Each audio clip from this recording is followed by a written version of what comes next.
Le premier livre des rois, chapitre 20. Ben-Hadad, roi de Syrie, rassembla toute son armée. Il avait avec lui 32 rois, des chevaux et des chars. Il monta, mit le siège devant Samarie et l'attaqua. Il envoya dans la ville des messagers à Akab, roi d'Israël, et lui fit dire: Ainsi parle Ben-Hadad. Ton argent et ton or sont à moi. Tes femmes et tes plus beaux enfants sont à moi. Le roi d'Israël répondit: Roi, mon seigneur, comme tu le dis, je suis à toi avec tout ce que j'ai. Les messagers retournèrent et dirent: Ainsi parle Ben-Hadad. Je t'ai fait dire, tu me livreras ton argent et ton or, tes femmes et tes enfants. J'enverrai donc demain, à cette heure, mes serviteurs chez toi.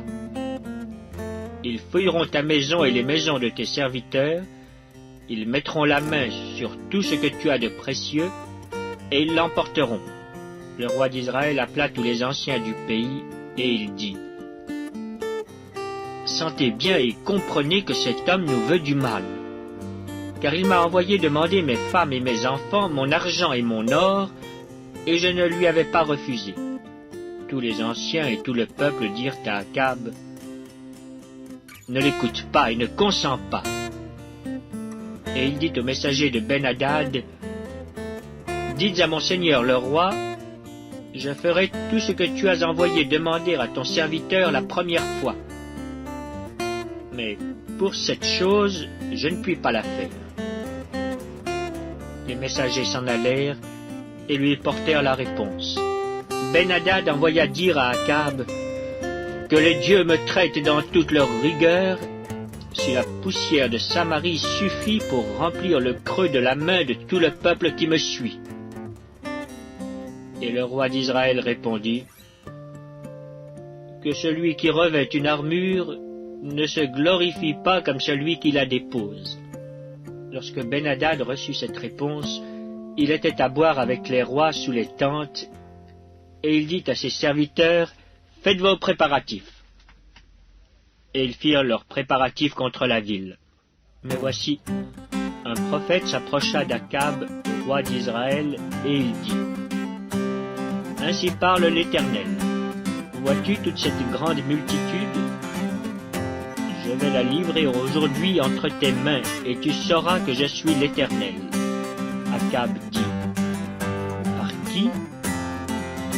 Et il répondit: Ainsi parle l'Éternel. Par les serviteurs des chefs des provinces. Akab dit: Qui engagera le combat? Et il répondit: Toi. Alors Akab passa en revue les serviteurs des chefs des provinces, et il s'en trouva 232. Et après eux, il passa en revue tout le peuple, tous les enfants d'Israël, et ils étaient 7000. Ils firent une sortie à midi. Ben-Hadad buvait et s'enivrait sous les tentes avec les 32 rois ses auxiliaires. Les serviteurs des chefs des provinces sortirent les premiers.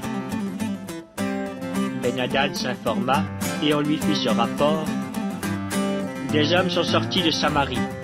Il dit: S'ils sortent pour la paix, saisissez-les vivants. Et s'ils sortent pour le combat, saisissez-les vivants. Lorsque les serviteurs des chefs des provinces et l'armée qui les suivait furent sortis de la ville, chacun frappa son homme, et les Syriens prirent la fuite. Israël les poursuivit. Ben-Hadad, roi de Syrie, se sauva sur un cheval avec des cavaliers. Le roi d'Israël sortit, frappa les chevaux et les chars, et fit éprouver aux Syriens une grande défaite. Alors le prophète s'approcha du roi d'Israël et lui dit: Va, fortifie-toi, examine et vois ce que tu as à faire, car au retour de l'année, le roi de Syrie montera contre toi. Les serviteurs du roi de Syrie lui dirent: Leur Dieu est un Dieu de montagne, c'est pourquoi ils ont été plus forts que nous. Mais combattons-les dans la plaine. Et L'on verra si nous ne serons pas plus forts qu'eux. Fais encore ceci. Ôte chacun des rois de son poste et remplace-les par des chefs. Et forme-toi une armée pareille à celle que tu as perdue, avec autant de chevaux et autant de chars. Puis nous les combattrons dans la plaine, et l'on verra si nous ne serons pas plus forts qu'eux. Il les écouta et fit ainsi. L'année suivante, Ben-Hadad passa les Syriens en revue et monta vers Aphek pour combattre Israël. Les enfants d'Israël furent aussi passés en revue. Ils reçurent des vivres et ils marchèrent à la rencontre des Syriens. Ils campèrent vis-à-vis d'eux, semblables à deux petits troupeaux de chèvres, tandis que les Syriens remplissaient le pays. L'homme de Dieu s'approcha et dit au roi d'Israël, « Ainsi parle l'Éternel. Parce que les Syriens ont dit, « L'Éternel est un Dieu des montagnes et non un Dieu des vallées. » Je livrerai toute cette grande multitude entre tes mains, et vous saurez que je suis l'Éternel. Ils campèrent 7 jours en face les uns des autres. Le 7e jour, le combat s'engagea, et les enfants d'Israël tuèrent aux Syriens 100 000 hommes de pied en un jour. Le reste s'enfuit à la ville d'Aphek, et la muraille tomba sur 27 000 hommes qui restaient. Ben-Hadad s'était réfugié dans la ville, où il allait de chambre en chambre. Ses serviteurs lui dirent, « Voici, nous avons appris que les rois de la maison d'Israël sont des rois miséricordieux. Nous allons mettre des sacs sur nos reins et des cordes à nos têtes, et nous sortirons vers le roi d'Israël. Peut-être qu'il te laissera la vie. » Ils se mirent des sacs autour des reins et des cordes autour de la tête, et ils allèrent auprès du roi d'Israël. Ils dirent, « Ton serviteur Ben-Hadad dit, « Laisse-moi la vie. » Akab répondit, « Est-il encore vivant? Il est mon frère. » Ces hommes tirèrent de là un bon augure, et ils se hâtèrent de le prendre au mot et de dire, « Ben-Hadad est ton frère. » Et il dit, « Allez, amenez-le. » Ben-Hadad vint vers lui, et Akab le fit monter sur son char. Ben-Hadad lui dit, « Je te rendrai les villes que mon père a prises à ton père, et tu établiras pour toi des rues à Damas, comme mon père en avait établi à Samarie. Et moi, reprit Akab, je te laisserai aller en faisant une alliance. » Il fit alliance avec lui et le laissa aller. Un des fils des prophètes dit à son compagnon, d'après l'ordre de l'Éternel, « Frappe-moi, je te prie. » Mais cet homme refusa de le frapper. Alors il lui dit, « Parce que tu n'as pas obéi à la voix de l'Éternel, voici, quand tu m'auras quitté, le lion te frappera. » Et quand il l'eut quitté, le lion le rencontra et le frappa.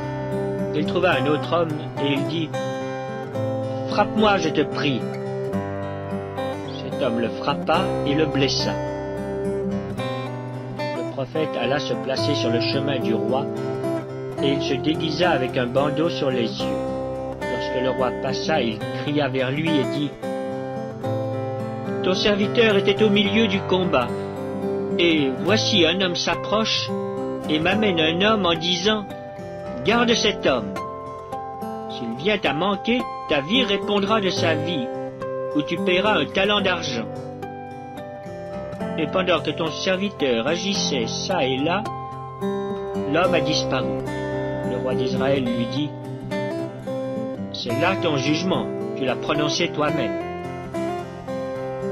Aussitôt le prophète ôta le bandeau de dessus ses yeux, et le roi d'Israël le reconnut pour l'un des prophètes. Il dit alors au roi, « Ainsi parle l'Éternel. Parce que tu as laissé échapper de tes mains l'homme que j'avais dévoué par interdit, ta vie répondra de sa vie et ton peuple de son peuple. » Le roi d'Israël s'en alla chez lui, triste et irrité, et il arriva à Samarie. Baal.